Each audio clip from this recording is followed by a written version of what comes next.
Welcome to the SPS Digital Learning Hour. Brought to you by the Digital Learning and Assessment Department.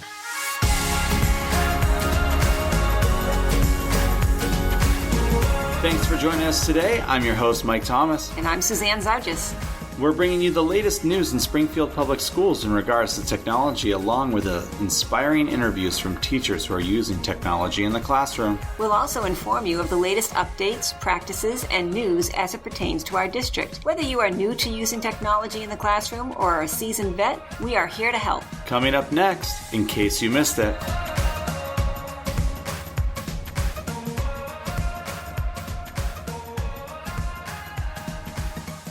Thanks for joining us today. In case you missed it, the latest blog post is up, and it talks all about how to help prevent the summer slide with giving you tech tools to help you along the way. Whether it's Khan Academy or a plethora of other sites that are so many that I decided I'm not going to name, but I did create a printout that you could easily print off the blog and hand out to your students with sites that not just focus on math and English, but also social studies, science, arts, and the like. So go over to the blog once you're done listening to us and check it out.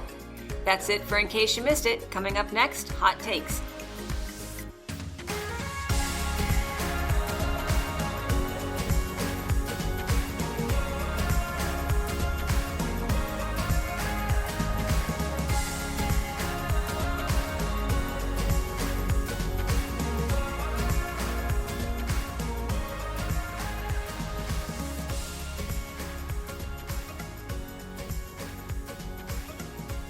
So my hot take this week is something that is near and dear to me, which is competency. I can't even say the word now. It's near and dear to me and I can't even say it. Competency-based learning. And so when you hear those words, you start to think about, well, what does that look like?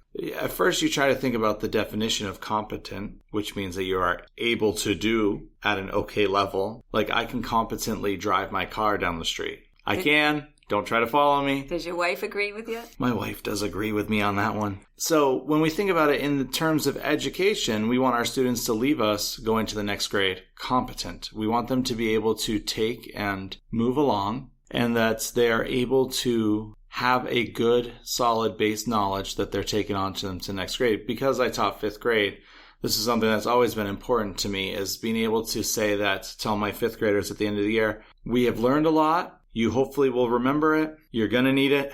And I'm saying that you can leave here because you're competent. Maybe not in so unelegant words, but that's essentially the point I'm trying to get across to them, is that they're competent, able to do whatever task comes before them. So when we're thinking about competency-based education, it's going to be a whole podcast thing. I just see it now. Let's just say CBE. We were going to get there. So CBE, like what it looks like, what it means, and why in my particular article was like, and we're going to look at how in my article that there is a wide range of definitions and none of it is consistent. When I think about it, you hear these words and they are associated a lot with CBE, which is grit, innovation, new ideas. It basically changes what we already think of. So just to give you a little bit more understanding of what CBE is, it was introduced back in the 70s when the U.S. Department of Education issued grants to support CBE programs focusing on helping adult learners at post-secondary institutions. Since then, it's trickled all the way down to the K-12 system, where enthusiasm and support have led to statewide policies supporting the development of such programs in regions like New England. There's something missing in that kind of definition right there. Do you understand what it is? No, well, there's a few points of confusion, right? I understand where it came from back in the 70s, helping adult learners at post-secondary institutions. But to automatically have that trickle down to K-12, there's so much that we can talk about in how that has changed education. And I'm curious as to why it is only in regions like New England and not across the country. And also curious as to one of the other adjectives that they used in addition to grit was open. I guess I'm out of the loop a bit on that. I wasn't familiar with that particular term, open. And then you missed one word on innovation. In this article, it actually says disruptive innovation. So that just made me sit and think, okay, so what does that mean, disruptive innovation? Right. Well, it's taking like what education has been in the past and kind of putting it on its head and changing it around so that it meets the needs of today. So when trying to come up with a definition, like we have all of these issues, but these are like buzzwords that are being thrown around all the time. I swear on Twitter, at least 2 or 3 times a day, I see some article out there about competency-based education. Hey, I said it right that time. You did. Good job. Wow. The first thing I thought of, sorry to interrupt you, was with just as with so many other topics that we've discussed in this podcast, there are multiple definitions, whether it's blended learning or technology in the classroom, differentiation, personalized learning, all of these things. Everybody seems to come away with a slightly different interpretation, design thinking. So the huge challenge is to get everybody on the same page. What exactly is it? Right. And so what most people seem to agree upon is that it's a system in which students progress based on their demonstration of mastery of a certain concept or skill. And I think the bigger thing is like mastery is not based upon time. Because when we think about like, I'm mentioning my 5th graders, like at the end of 5th grade, they need to know how to multiply large numbers. They need to know how to divide using the standard algorithm. They need to know how to simplify, reduce, multiply, divide fractions and decimals and have that understanding. Like those are things that they need to have mastered. But if they don't have them completely mastered, but they've met all the other requirements, they move on. And so that's one of the things with competency-based education, and I'm going to keep saying it, is that it's not a time-based thing. Is for most people, it's you learn how to read at level A, then you move on to B. It's not you read at level A for 3 weeks, and then you're supposed to have mastered it in those 3 weeks, and you move on to B, whether you have mastered it or not. And so I think that's kind of where most people agree. I was confused with different parts of this article, Mike, because in the subtitle, "Is It All About Pacing?" it talks about that there is an emphasis on pacing. People are confused whether or not it is definitely a paced conception or that students progress at their own speed. I didn't know which one it was. Yeah, so when I was reading this, I took that more as students at their, like, I think they even mentioned a little quote in here, learning is the constant and time is the variable. We're always learning. How long it takes us to learn is the difference. So when you think about pacing, we think about what it has been for the last who knows how long. We've had the current structure of here's Unit 1. Unit 1 has 21 lessons. You have 25 days to do 21 lessons, and then you give the test. And then it's Unit 2. You have 15 lessons, and you have 20 days to do 15 lessons, and then you give the test and you move on. With what they're talking about is you move on when the student is ready to move on. So it's more of that personalized learning and not necessarily about meeting specific time goals, which is hard because we rely on data and we have certain tests that we take at certain times and we have to stick to making sure all subject matter is covered in that allotment. And quite frankly, some students don't get it mastered. You could teach it to them. You could have an interventionist. You could have them watch 5 videos. They could play 3 games, all relating to that one topic, and they can still come away without showing mastery of that standard. Right. It's so complicated, as everyone in education knows. There's just so many variables. I did like how Carla Phillips, the policy director for competency-based education at the Foundation for Excellence in Education, wanted to make clear that there's a fine-grained but important nuance between go at your own pace and flexible pacing. So it's not acceptable, for example, to let a student take 2 years to master multiplication. In the same moment that I read that, though, I thought, well, but it could be that there's a student that is just developmentally not ready to understand everything that goes into multiplication. And then that just... Right. And I think this is where, with the way that the article is phrasing it, is like why there's such strong misconceptions about what CBE is, because of things like that, where it's a go at your own pace, but it's not a, as you said, take 2 years to master your multiplication facts. You need to be moving along, but at some point you need to move on.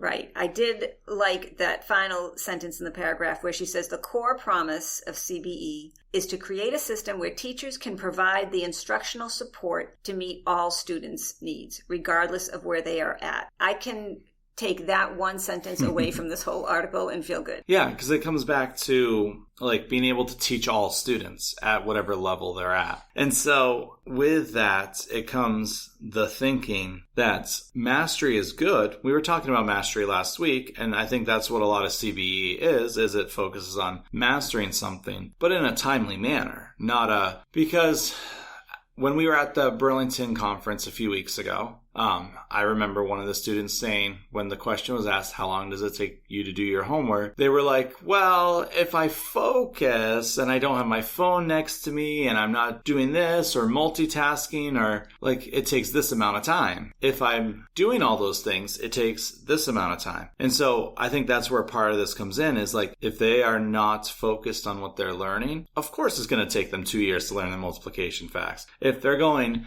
3 times 3 is 9. Hey, look, a squirrel is outside. Oh, what are we doing? 4 times 4 is 16. Oh, hey, what are we having for dinner? Like, that's totally going to lead into my hot take in a few minutes. So it's one of those things where, like, yes, it is go at your own pace. You need to master the skills, but your own pace can't be tripped up with your lack of focus. And so, I mean, they even talk about what does mastery look like? What does it look like to master something? Or certain low-level fundamental concepts, such as single-digit multiplication, can be demonstrated through conventional assessments, like a multiple choice quiz, fast facts, Mad Minute. That's very popular in this district. I've been into a number of schools where they still do Mad Minutes. Other things may take more of a performance or project-based approach to it. Like understanding a novel, you could write a report, you could do a sway, you could do a book trailer, you could do an author interview. Like there's lots of things you can do to demonstrate your knowledge of the book. And so because of that, they raise the question, well, if mastery is both of those things, those like tests where like your multiple choice, short answer, and also those larger projects, what does it actually look like? And this part of the article, I came away completely confused. Right, because they ask, is mastery a binary result, a simple yes or no? Or should there be gradation, similar to how a letter grade equates to a certain percentage of mastery? And I agree, at that point, I was back to being confused. I feel like with this article, like the reason I chose it, because it helped me think more, but I left reading it more confused than having a better understanding of what CBE is. I don't know about you, but it left me with like more questions to like now go do more research.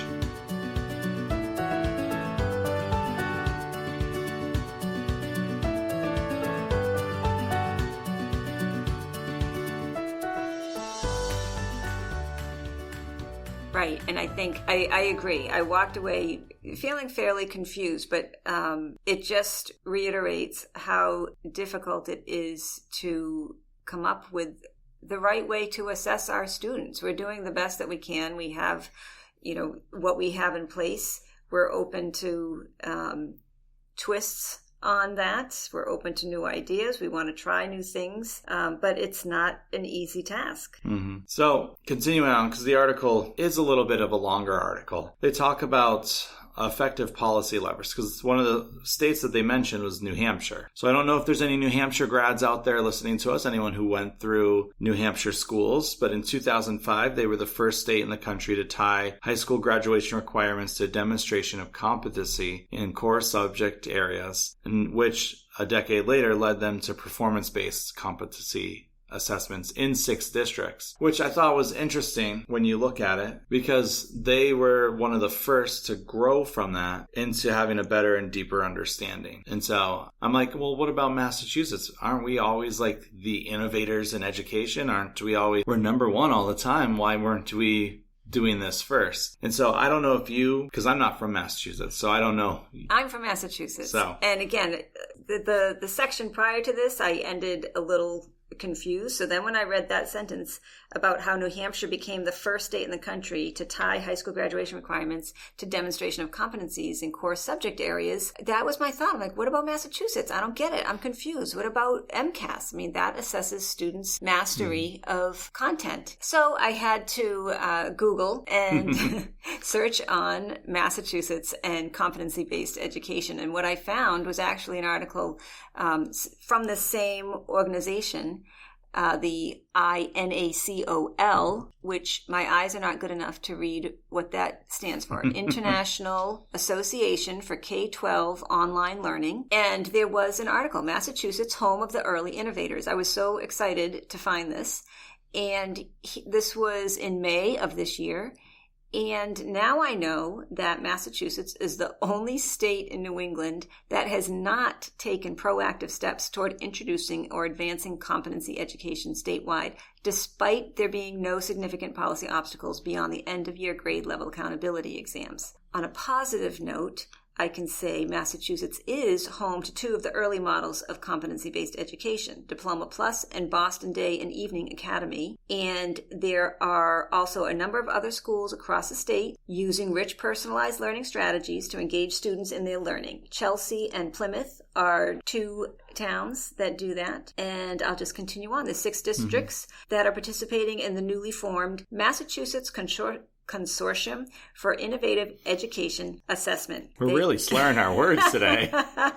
They're tongue twisters. So we'll say MCIEA for that one. And it's the governing board comprised of superintendents and teacher union presidents from each member district, with staffing provided by the Center for Collaborative Education. And the goal is to reconceptualize assessment rather than tinker to refine a testing model that has a limited value in furthering public education. So to me, that right there tells me like this consortium of schools is looking at saying, well, we know MCAS, that's what MCAS provides, but we're looking for something deeper.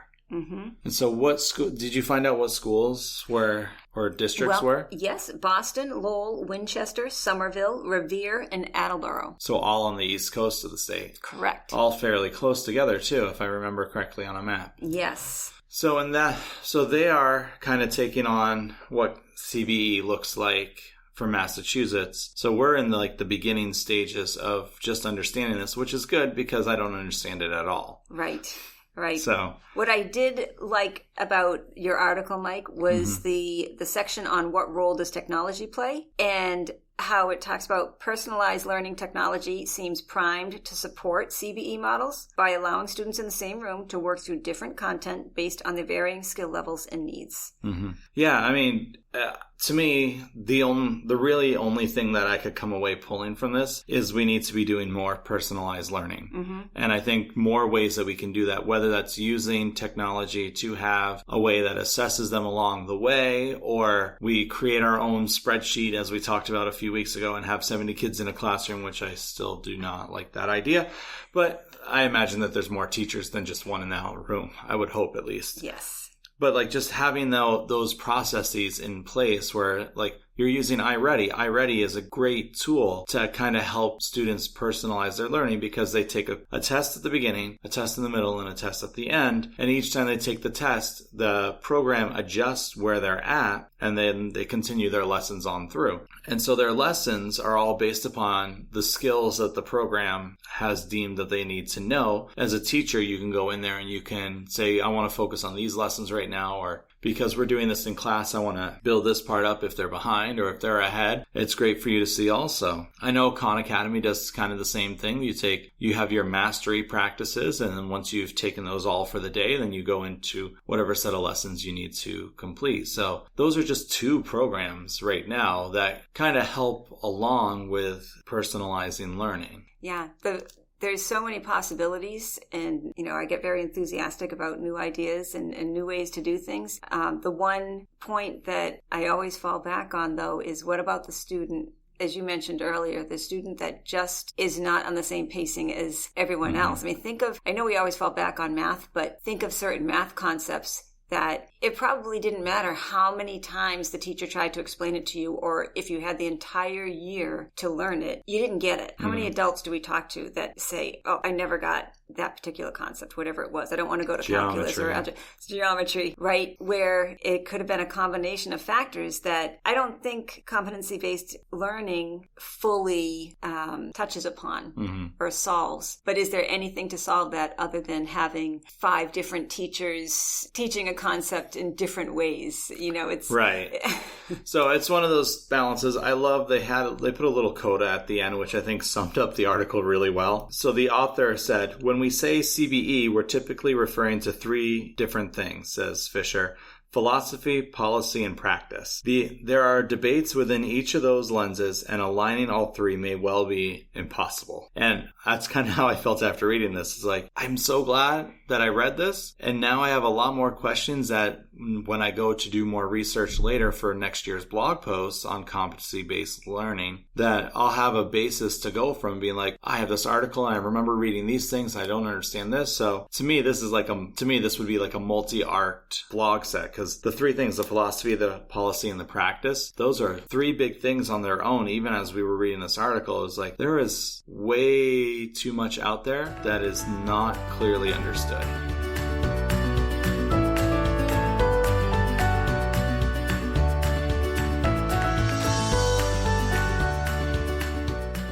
I completely agree. And I don't know if you've ever read a book on the history of education in the United States. Probably back in college. When I got my master's, in one of the courses I took, I had to read this book, and it was fascinating. And I find that as we go through our podcast and we're reading all these different articles and we're learning about new ways to do things, and we're analyzing what we do today and how is education going to change over the next 10 years. In the back of my mind, I'm thinking about that book and thinking about how education has changed in this country over the last 100 years, 200 years. And it'll keep changing with whoever is in charge of education in this country. Right. So this was just a quick article about the problems with competency-based education in schools right now.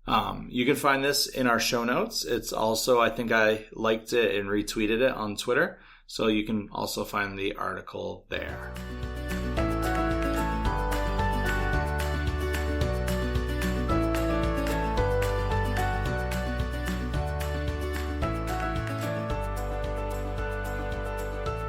My hot take this week is from familytech.com, and it is about a term that I recently learned that I Googled.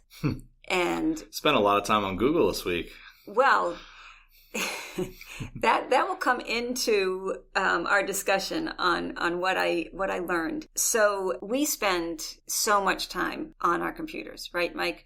Pretty much all day long. And we've got our phones, and we go home, and I know I'm on other devices at home. And someone mentioned to me earlier in the week that people who try to multitask, and I know you don't believe in multitasking, I would agree with that, but people who are constantly on different devices and switching from one task to another are developing digital dementia. All right, so I know what dementia means. Yes. If you're having problems with your short-term memory, now you can think about how much time you spend on your devices. This particular article said that on average, adults spend 8 hours and 40 minutes using digital technology daily, right?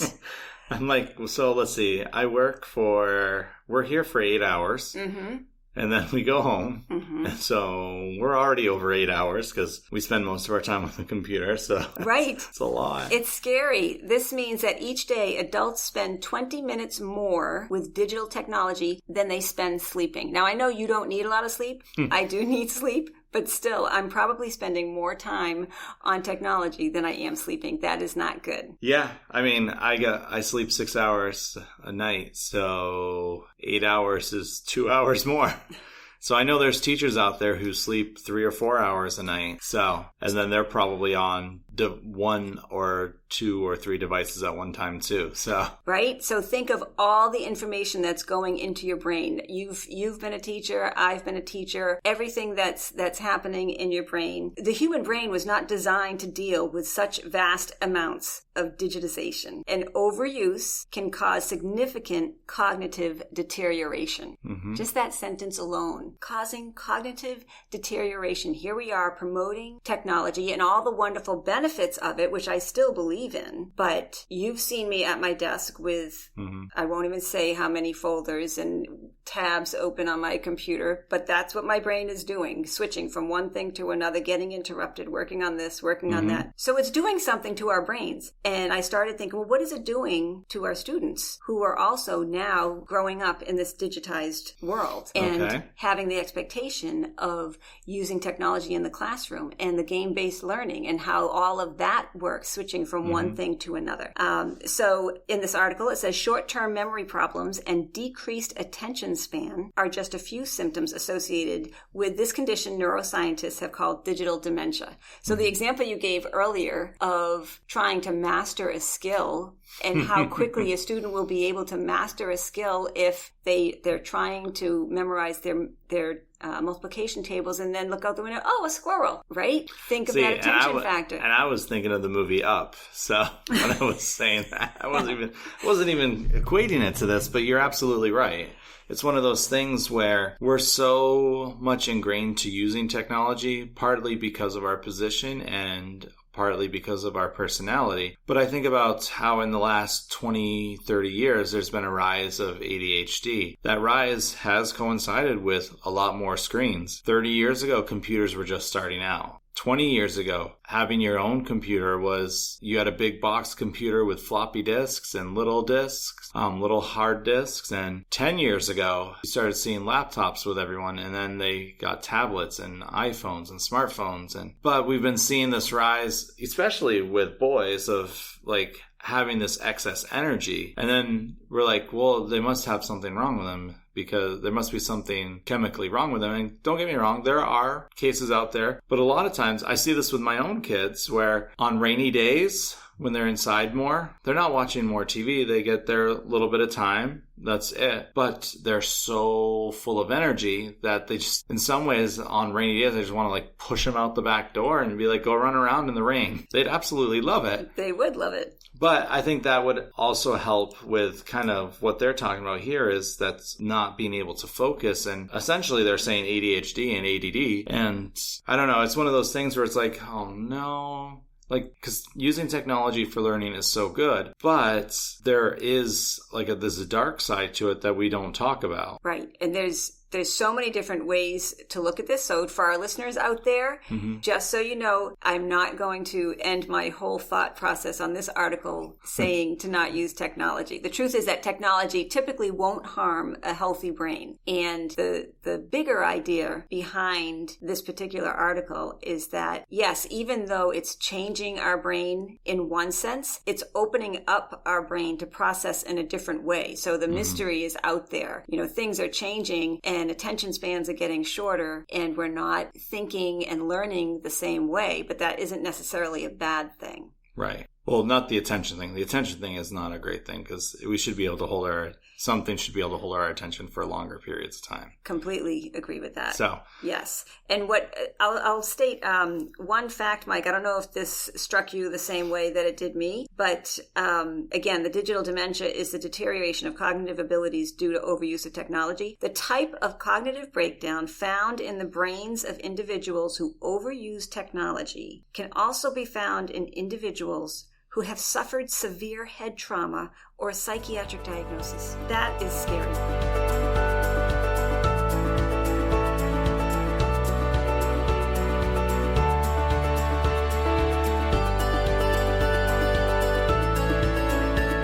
Yeah, it is. I don't really have much to say. I know. Because it makes me think of something else that I learned through, I like to watch a lot of documentaries, and we tend to watch a lot of food ones. I don't know why, it just kind of happens. And they were showing this study where for mice, they were like training the mice to do certain things. And because of the way that they were developed and they were trained, I will connect this, I promise I will. So in the documentary, they had mice like taking in a lot of sugar, because essentially they were trying to say how sugar is really bad for you, because it can be, even the fake stuff. I say this as I guzzle down Diet Cokes and Coke Zeros all the time. But what they're showing is that the brain becomes hardwired with repeated action. And I think about that, I'm like, that's what they were showing in the documentary. And I think about that like, well, that's how we learn to walk, repeated action. That's how we learn to write, repeated action. That's how we learn through repeated action. And that's very close to like what they're talking about here, where you're compromising your brain because you're doing the same thing over and over and over again. Right. So I was very happy that they actually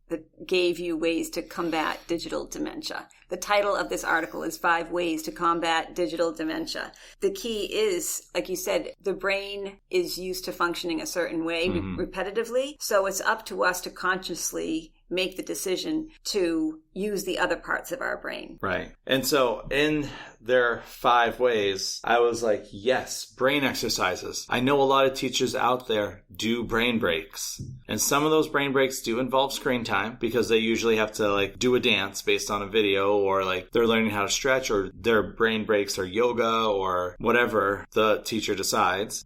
Physical exercise, get outside and play. That's why recess is so important. Kids need to move. They need to run around. It gives their brain a chance to reset.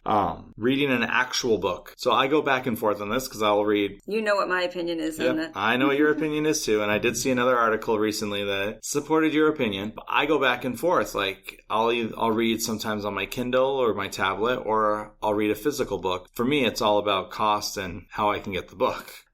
Learning a language I thought was the interesting one. Loved it. So, because I didn't quite understand why. Why would learning a language, like, and then I read it, of course, but I'll let you talk about it too. But like, why does learning a language, like, kind of free up your mind? In my opinion, not that this is scientific fact, but my theory is that when you're learning a language, number one, everything you're learning is all new. You have no preconceptions of what those letters grouped together sound like or what they mean. It's all completely new. So it requires so much concentration. And a joke that I had with one of my friends is that your neurons aren't connecting in your brain.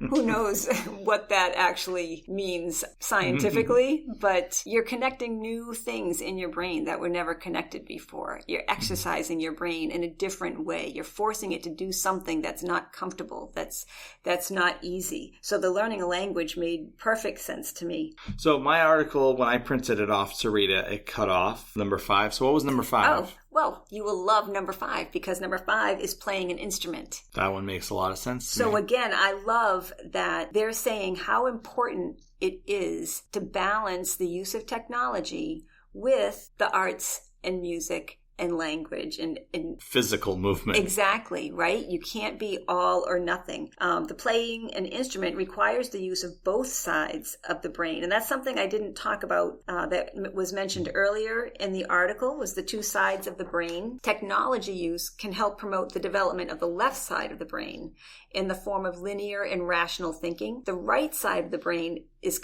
severely compromised. The emotional, perceptive, and resourceful right side of the brain needs to be exercised. So let me just make sure I understand this, and maybe our listeners will correct me too. Our right side of the brain is where our short-term memory is? I would say yes. Yeah. Let me read this. I was never good in biology. This is very enlightening, right? So I'll read this whole paragraph again. As technology users increasingly rely more on their phones and less on their brains, the entire development of the brain becomes unbalanced. While technology use can help promote the development of the left side of the brain, in the form of linear and rational thinking. The right side of the brain is severely compromised. The emotional, perceptive, and resourceful right side of the brain becomes underdeveloped, leading to problems with short-term memory, attention span, and the ability to concentrate and regulate emotions. So the right side of the brain is definitely the side with the short-term memory. It also seems like it's the side where the growth mindset kind of sets in.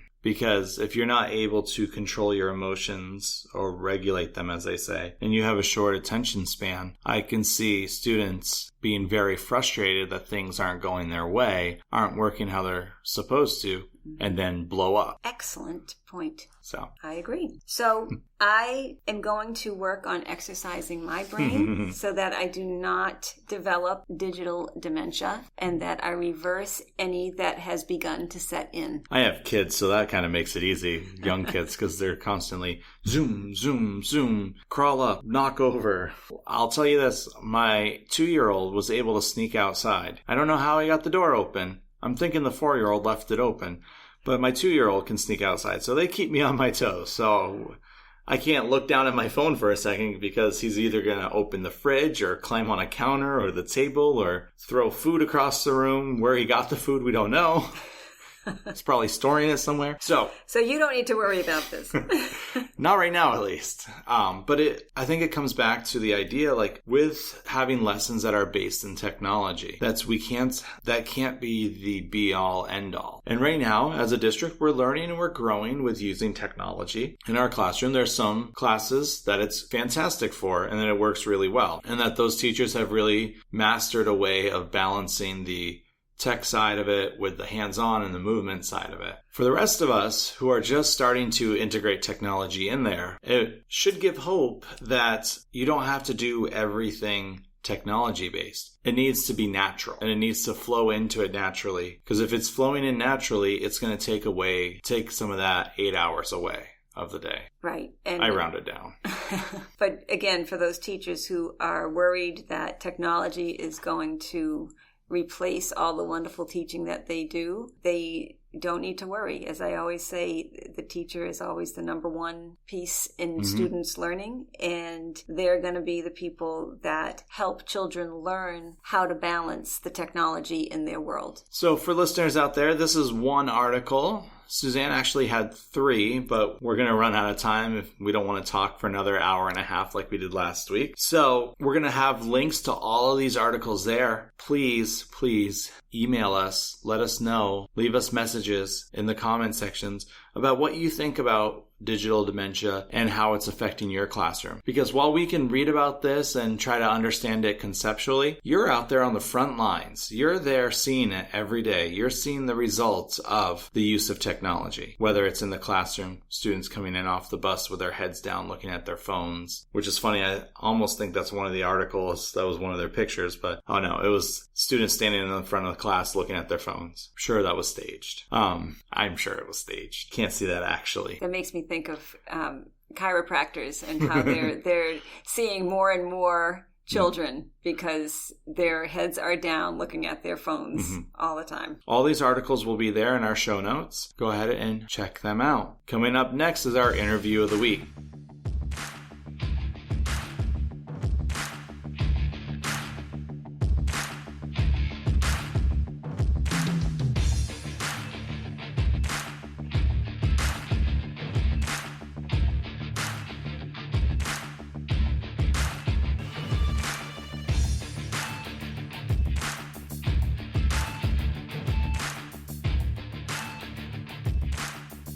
So this week, our interview was with Nicole Ouellette at Indian Orchard Elementary School. I hope I'm saying that last name right, and I apologize, Nicole, if I am saying it wrong. She's a fascinating teacher. She is brand new to the district, and with being new to the district, she's actually new to using technology in the classroom because, well, it was her first time being the head classroom teacher and not student teaching. So she comes with a wealth of knowledge from not only where she went to school in Connecticut and student teaching in Hartford, but also coming here and just being willing to try technology. So go ahead and take a listen.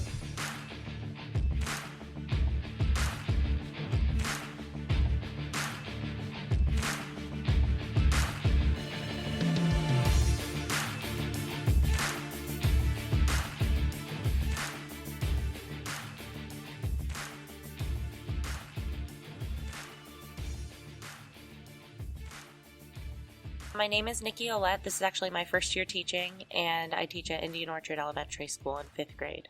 So you said this is your first year teaching, so where did you go to college? I went to the University of Connecticut in Storrs.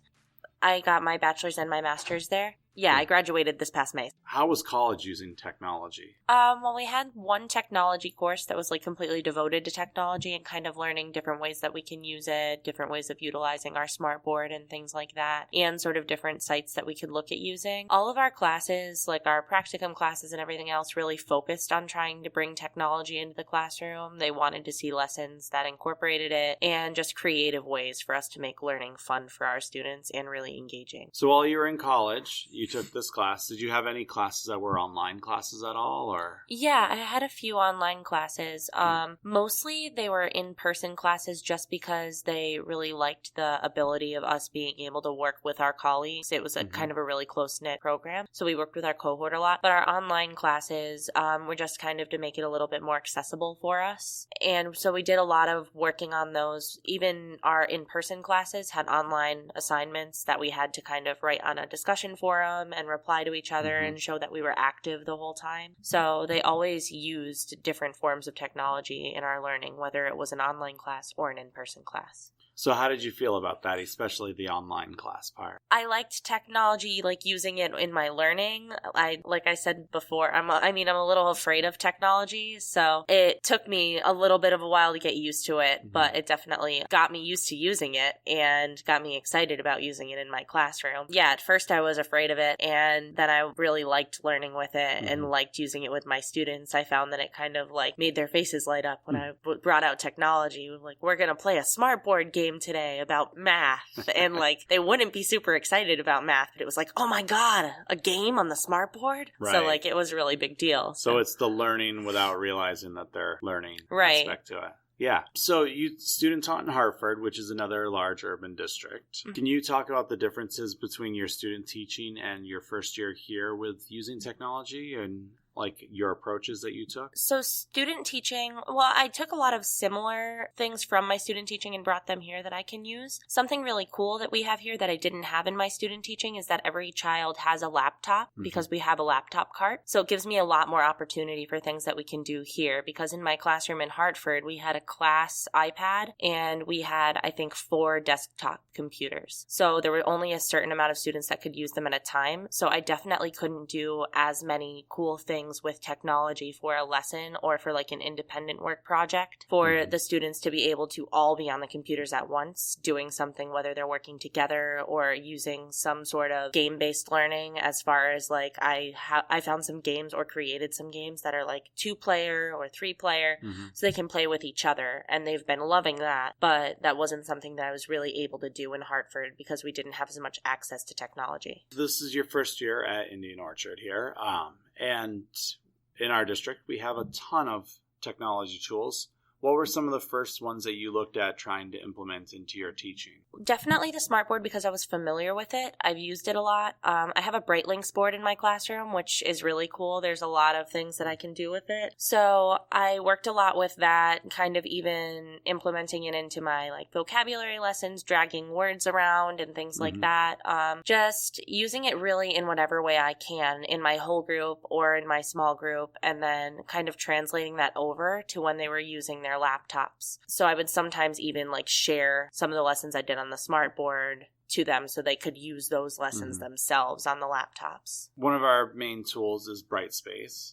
How has that been so far for you this year?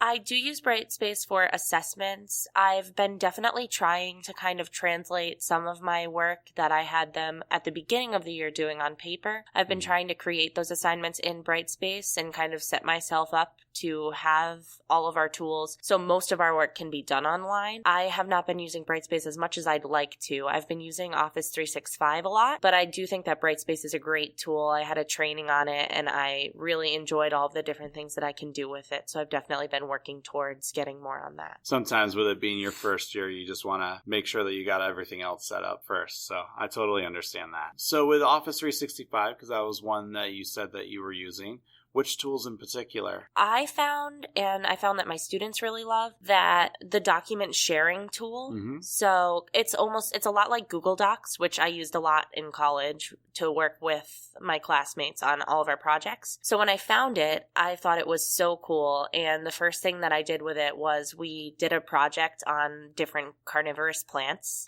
which it's a unit in our Lead 21. I think it's Unit 5. But so they were kind of a little bit like lethargic on the topic, and they were like, oh, cool, plants. And then I told them that we were going to share a document, and they were going to all be able to be on the same document, watching each other edit in real time, and be able to make their own edits to the document. And then I also showed them that there was a chat feature, because we have some students who leave the room at certain parts of the day to go to different interventions or things like that, but they're allowed to work on their classwork there. And so I told them, the proper way to use the chat, that we don't just sit there and like send each other emojis all day, but that we can chat. We all just want to do that. Right. But we can chat kind of in a way to focus on our work and tell each other, like, kind of delegate assignments and things like that. And it was amazing, the impact that it had on this project. I have their work saved, and I have pages and pages of work that they did. They eventually shared it in an oral presentation, but it was so exciting for them that they were able to work on something together that was online, but each have their own computer to do it on. Right. So they didn't have to like share one keyboard or something or share one piece of paper. And they loved the chat feature. The coolest part about it was that I had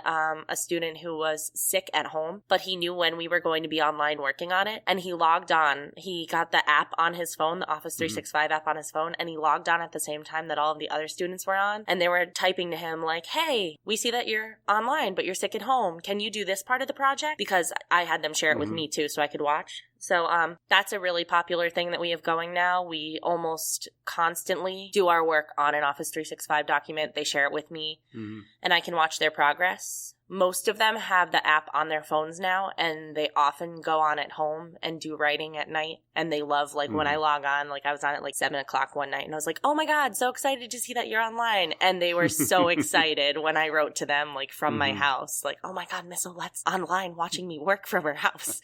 So it's really cool to kind of see that it's encouraging them to do work at home. So this is, just so our listeners are clear, you're talking about sharing a document in the cloud, like a Word document, and then the students working in that Word document. Or like an Excel or a PowerPoint. Right. So any sort of document that they're sharing. And I've been letting them do a lot of free writes and things like that. So even if it's not an assignment that I've explicitly given them, they might, some of them even have decided we have sometimes some Fun Friday time if they earn it. Some of them have asked if they can free write during Fun Friday just because they like writing and sharing it with me and watching me respond to them and giving them like pointers of things to change. So I'm definitely going to keep using that. That's something that has been extremely motivating for them. Just the fact that they know that I can see what they're doing and I can respond whenever they want me to. So it's very like at your fingertips, instant gratification kind of thing. And they really like that. Right. And getting that feedback is really helpful too, I imagine, for the students, especially with writing. Because I remember teaching writing and students were very cautious with what they wrote, and then they didn't want to share it with anybody. Absolutely. And it's always kind of like a very low risk thing, to the point where you can only share it with me. You can keep it to yourself until you like it enough to share it with me. Or some of them want to share it with their friends. Some of them have 4 or 5 friends on their writing document who go on and help them edit. The cool part is that they're very respectful with their edits and kind of go in and they're like, this part's really cool. You could do this to make it better and things like that. So some of them are really confident with their writing and share it with a lot of people. Some of them are more private with it. So it's cool to kind of see who they invite to edit with them, who they share with, and all of that. So it also helps you get to know your students and how comfortable they are and how confident they are with their work. Yeah. So it sounds like you've created a really good classroom culture of collaboration and positive feedback to each other. And I remember the first time I tried teaching writing and having students like edit together, like, oh, your work is awesome. I love your work too. Like, we're best friends, so everything is good. Yeah, it was like that at first, which, I mean, at first I was happy that they were making kind comments to each other.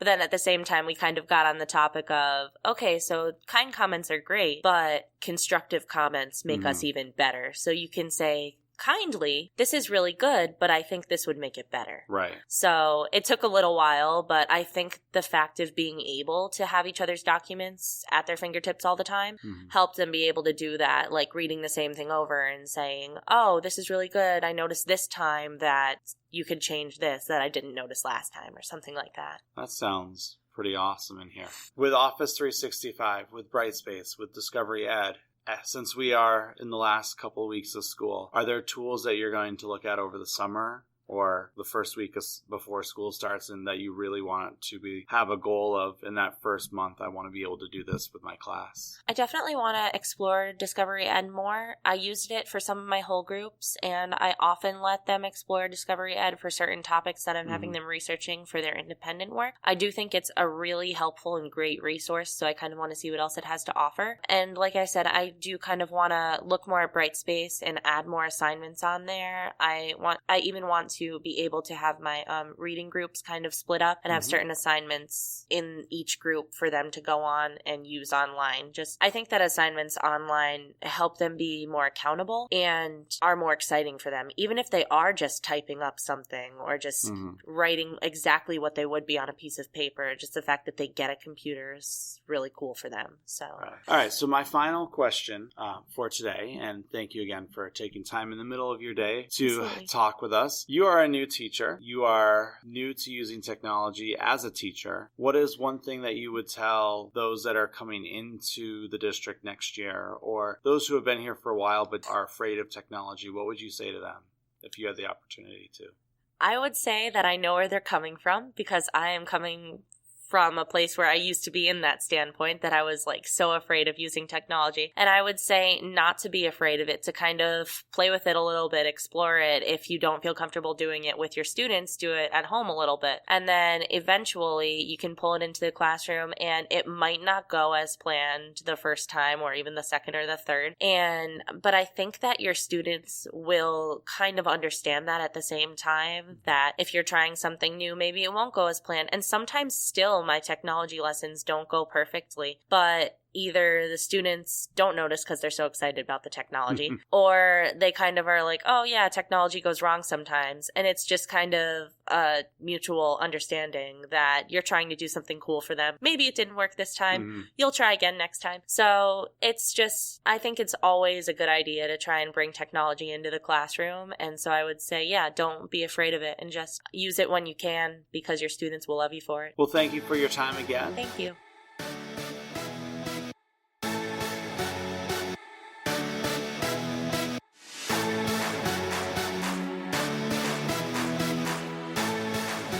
Well, that was a great interview that we just listened to. I hope you guys take away from it. She is a brand new teacher, and one of the things that she tried was using Office 365. And she had that great story in there about how she had a student at home who knew what time writing was happening and logged onto their home computer and still participated in class with their group, which is pretty fantastic. It's nice to see that technology can be used in such a positive way, even when the student's homesick. Love it. I thought that was a perfect example of using technology, Mike. And I have to say, I had communicated with Nicole via email and knew what she was doing with technology. I hadn't met her in person. And to find out from you after the interview that she was actually a little bit worried about using technology in the classroom, that just blew me away. I never would have expected that at all. So hopefully her students aren't listening right now, because she also mentioned her students have no clue.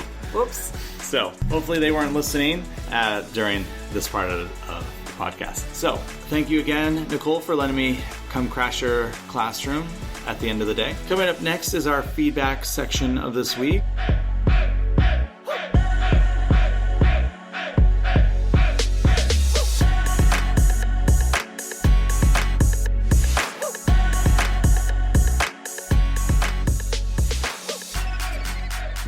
again, are still getting a lot of feedback verbally, which is great. It makes me feel really good. But one of the things that would help us a lot is if you log on to iTunes and you go and you find our show. And then in there, you rate us, because that's how we build up in iTunes, and that's how we build up more of a following, is by having that recognition happen there. So in iTunes, one of the ways that I learned about this week that it works is the more reviews you get, the more it bumps you up, and the more it bumps you up, the more coverage you see. So for those teachers who know that we're doing this is great. For those teachers who don't know that we're doing a podcast but listen to podcasts, they would actually be able to find us easier. So because of the amount that we've been using on our host site, Spreaker, we actually have been slowly moving up the chain in the best of section. And so before, when we first started and people were just starting to find out, you had to search through almost all of the education podcasts. Now we're into the top 40 or thereabouts, depending on the day, which is great because it means that you, our listeners, are out there listening. And you're telling people about it because we keep growing. I think we were last at 80 separate listens for the past few weeks, and that's pretty fantastic. But we want your feedback. We love your feedback, and it would help us just know out there that you're listening. So if you use iTunes, please go to iTunes and leave reviews. If you listen on Stitcher, please leave reviews on Stitcher. Same with Spreaker, YouTube, any of those places. We would super appreciate that because it would help us build up our following and help us reach all 2,500 of you in this district.